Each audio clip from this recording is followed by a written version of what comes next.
أعوذ بالله من الشيطان الرجيم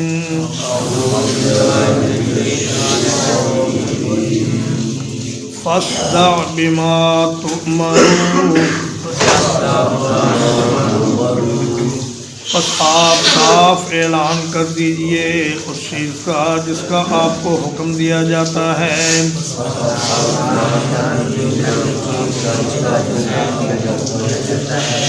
وَأَعْرِضْ عَنِ الْمُشْرِكِينَ، اور مشرکین سے توجہ ہٹا لیجئے، اِنَّا كَفَيْنَاكَ الْمُسْتَهْزِئِينَ،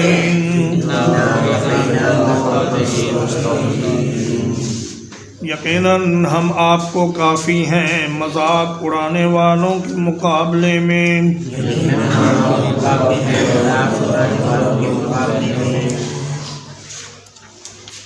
صدع یصدع الامر کا معنی ہوتا ہے بات کو کھول کر بیان کر دینا، وضاحت سے بیان کر دینا، اور صدع بالحق، حق کو علی الاعلان بیان کر دینا۔ نبی کریم صلی اللہ علیہ وسلم پہلے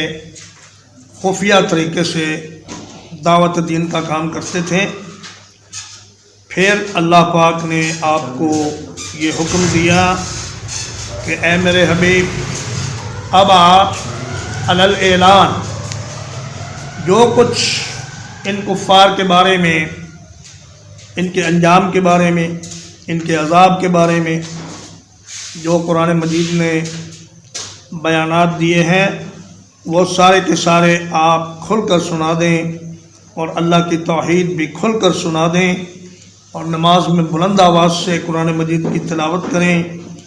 نبی کریم صلی اللہ علیہ وسلم جب مدینہ منورہ تشریف لے گئے تو اس وقت کفار اور یہود سے آپ کا مقابلہ تھا، تو خطرہ تھا کہ وہ کہیں حملہ نہ کر دیں، اس لیے آپ نے اپنے اوپر پہرے دار مقرر کیے۔ پھر جب اللہ پاک نے آپ کی حفاظت کا ذمہ لے لیا، فرمایا کہ یا ایھا الرسول بلغ ما انزل الیک من ربک وَإِن لَّمْ تَفْعَلْ فَمَا بَلَّغْتَ رِسَالَتَهُ وَاللَّهُ يَعْصِمُكَ مِنَ النَّاسِ۔ اے میرے حبیب، آپ کھل کھلا کر دین کی دعوت دیجئے اور تبلیغ کا کام کیجئے، اور اللہ پاک آپ کو لوگوں سے بچا لے گا، آپ کی حفاظت اللہ کے ذمے۔ تو نبی کریم صلی اللہ علیہ وسلم نے فرمایا کہ ایھا الناس انصرفوا فقد عصمنی اللہ، لوگوں اب آپ اپنے اپنے گھروں کو چلے جاؤ، اللہ نے میری حفاظت کا ذمہ لے لیا ہے، اب کسی پہرے دار کی ضرورت نہیں۔ تو فرمایا وَأَعْرِضْ عَنِ الْمُشْرِكِينَ، اور مشرکوں کی باتوں کی پرواہ نہ کریں، اور ان کے اعتراضات اور ان کے رویے اور ان کے ظلم و ستم اور ان کے طعنوں کی پرواہ نہ کرتے ہوئے اپنا کام توجہ سے کرتے چلے جائیں۔ اِنَّا كَفَيْنَاكَ الْمُسْتَهْزِئِينَ، فرمایا جو لوگ آپ کا مذاق اڑاتے ہیں ان کے مقابلے میں ہم کافی ہیں۔ رسول اللہ صلی اللہ علیہ وسلم کا مذاق اڑانے والوں میں 5 لوگ بڑے پیش تھے، ان میں سے ایک تو ولید بن مغیرہ تھا، ایک اسود بن عبد یغوث جس کی کنیت ابو زمعہ تھی، اور ایک اسود بن مطلب، اور بنو خزاعہ سے حارث بن عیطل، اور بنو سہم سے عاص بن وائل سہمی۔ تو یہ 5 آدمی، ان کی طرف جبریل امین نے اشارہ کیا، ان میں سے ہر ایک کے اعضاء کی طرف جبریل امین نے اشارہ کیا، کسی کے سر کی طرف، کسی کے پیٹ کی طرف، کسی کے پاؤں کی طرف، تو یہ سارے لوگ مختلف بیماریوں اور تکلیفوں میں مبتلا ہو کر بڑی ذلت کی حالت میں اس دنیا سے رخصت ہوئے۔ اس کے علاوہ باقی جو مذاق کرنے والے تھے ان کے بارے میں بخاری شریف میں حضرت عبداللہ ابن مسعود رضی اللہ تعالیٰ عنہ کی حدیث موجود ہے۔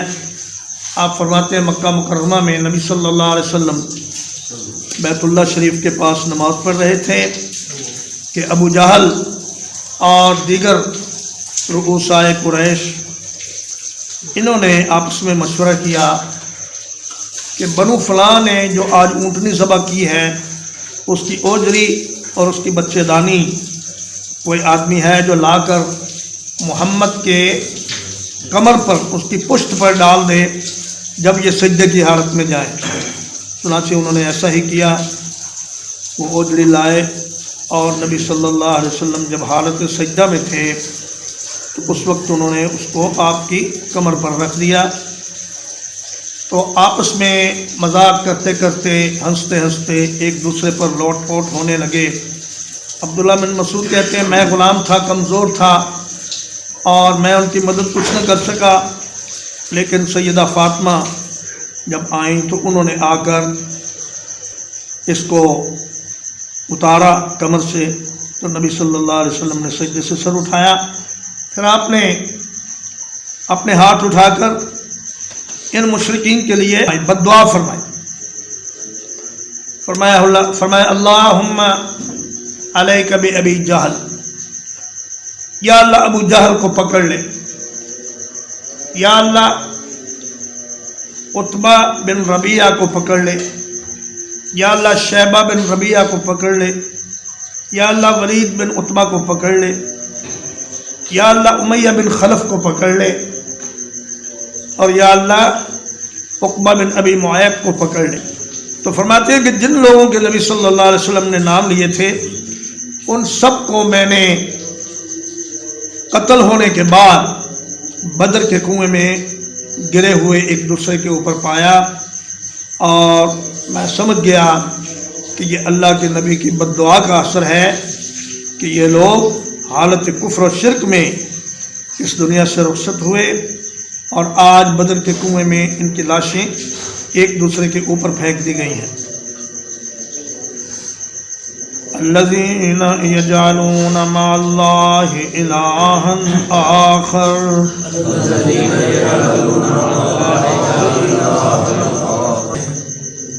وہ لوگ جو اللہ کے ساتھ بناتے ہیں دوسرے معبود،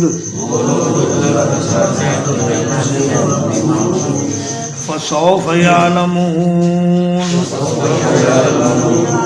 تو ان قریب یہ جان لیں گے۔ فرمایا ان کا سب سے بڑا جرم یہ ہے کہ وہ اللہ کے ساتھ شرک کرتے ہیں اور اللہ کی مخلوق کو اللہ کے برابر سمجھتے ہوئے اس کی عبادت کرتے ہیں اور اللہ کی عبادت میں ان کو شریک کرتے ہیں۔ وَلَقَدْ نَعْلَمُ أَنَّكَ يَضِيقُ صَدْرُكَ بِمَا يَقُولُونَ،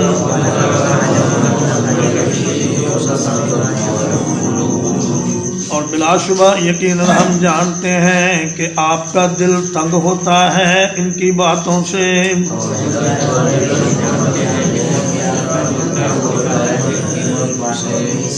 فرمایا میرے حبیب ہماری توجہ آپ ہی کی طرف ہے، اب بھی اور آئندہ بھی رہے گی۔ آپ یہ نہ سمجھیں کہ ہم ان کے ٹھٹھا مذاق اور ان کے طعنوں سے اور ان کی تکلیف دینے والی باتوں سے بے خبر ہیں۔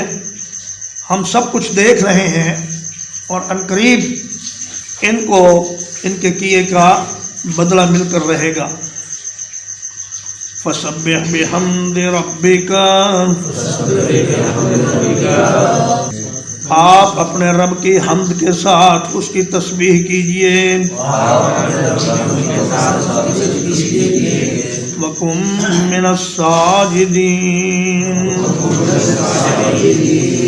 اور سجدہ کرنے والوں میں سے ہو جائیے۔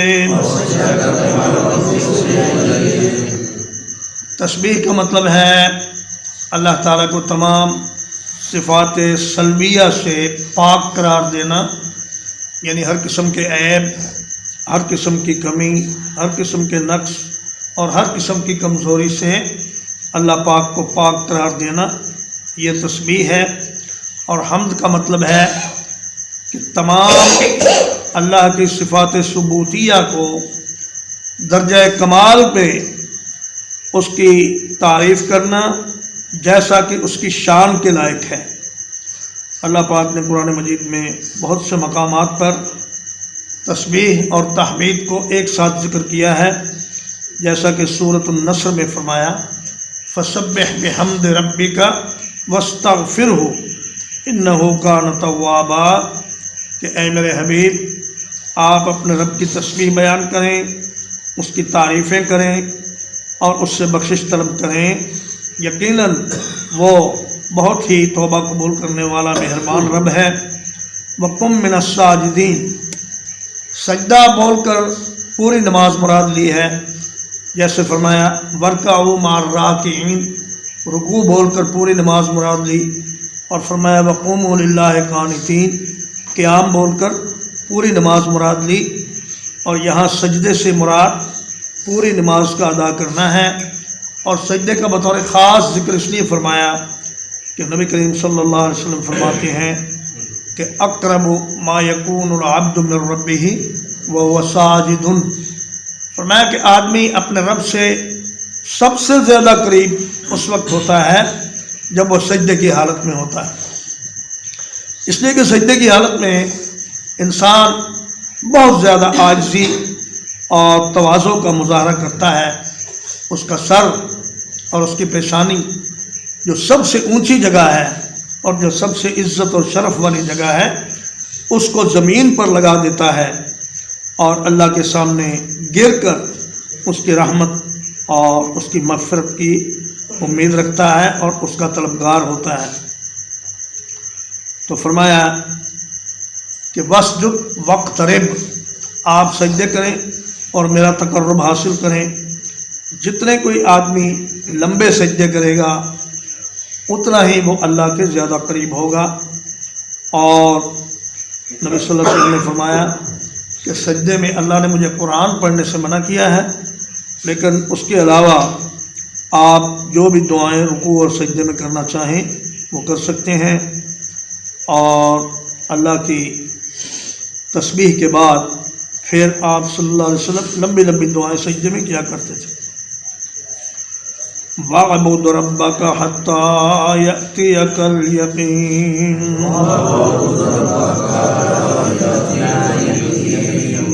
اور اپنے رب کی عبادت کرتے رہیے یہاں تک کہ آپ تک یقینی بات آ جائے۔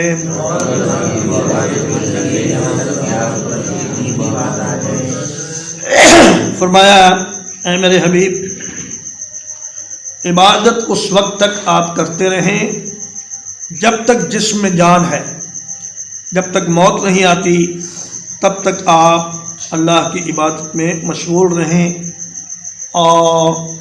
اگر نماز کھڑے ہو کر نہیں پڑھ سکتے تو بیٹھ کر پڑھیں، اگر بیٹھ کر نہیں پڑھ سکتے تو لیٹ کر پڑھیں، اشارے سے پڑھیں، اور اللہ کی عبادت جس طرح ممکن ہو اس طرح کرتے رہیں جب تک ہوش سلامت ہے، اور جب تک اعضاء حرکت کرتے ہیں تب تک عبادت معاف نہیں۔ بعض صوفیوں نے اور اہل طریقت نے یہاں سے یہ نقطہ نکالا ہے کہ صوفی پر اور سالک پر چلتے چلتے ایک ایسا مقام آتا ہے جب اس کو یقین اور معرفت کا مقام حاصل ہو جاتا ہے، اس کے بعد اس کے لیے عبادت کی کوئی ضرورت نہیں ہوتی، مگر یہ سراسر جہالت اور گمراہی ہے اور اللہ کی کتاب کے ساتھ مذاق ہے۔ نبی صلی اللہ علیہ وسلم اور آپ کے صحابہ معرفت اور یقین کی تمام منازل طے کر چکے تھے، مگر آخری لمحے تک وہ عبادت میں مشغول رہے، اور ایک دن بھی انہوں نے یہ نہیں کہا کہ اب ہمیں عبادت کی ضرورت نہیں، بلکہ فرمایا کہ جب تک آپ کو یقینی بات یعنی موت نہ آ جائے تب تک آپ اللہ کی عبادت جاری رکھیں۔ یقین کا معنی موت یہ ایک اور مقام پر بھی قرآن مجید میں آیا ہے، سورۃ المدثر میں اللہ پاک نے جہنمیوں کا قول نقل کیا ہے کہ وہ کہیں گے کہ وَكُنَّا نُكَذِّبُ بِيَوْمِ الدِّينِ حَتَّى أَتَانَا الْيَقِينُ، ہم قیامت کے دن کو جھٹلاتے رہے یہاں تک کہ ہمیں موت آ گئی۔ ترجمہ ایک بار پھر، فَاصْدَعْ بِمَا تُؤْمَرُ، آپ صاف اعلان کر دیجئے اس چیز کا جس کا آپ کو حکم دیا جاتا ہے۔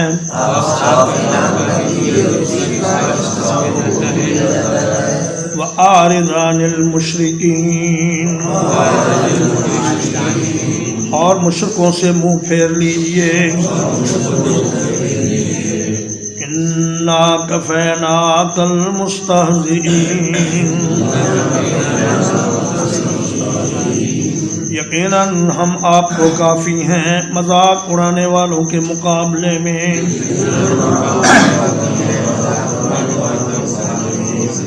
الذین یجعلون مع اللہ الہا آخر،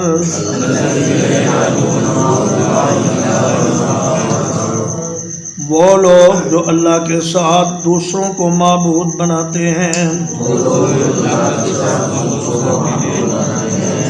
فسوف یعلمون،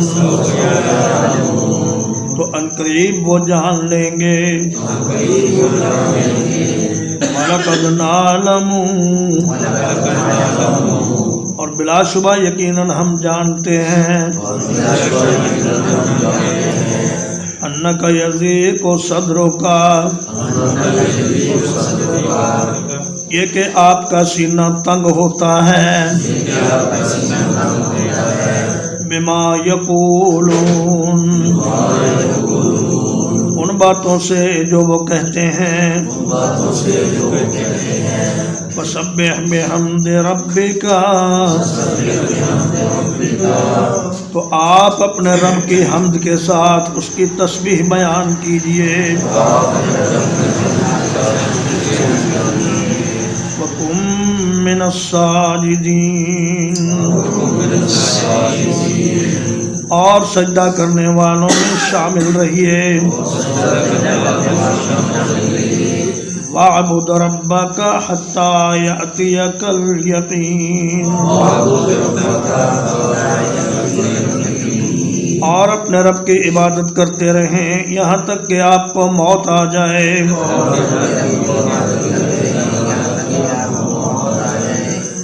الحمدللہ سورۃ الحج ختم ہوئی، اور اگلے درس میں انشاءاللہ سورۃ النحل شروع ہوگی۔ وصلی اللہ علی نبینا محمد وآلہ وصحبہ اجمعین۔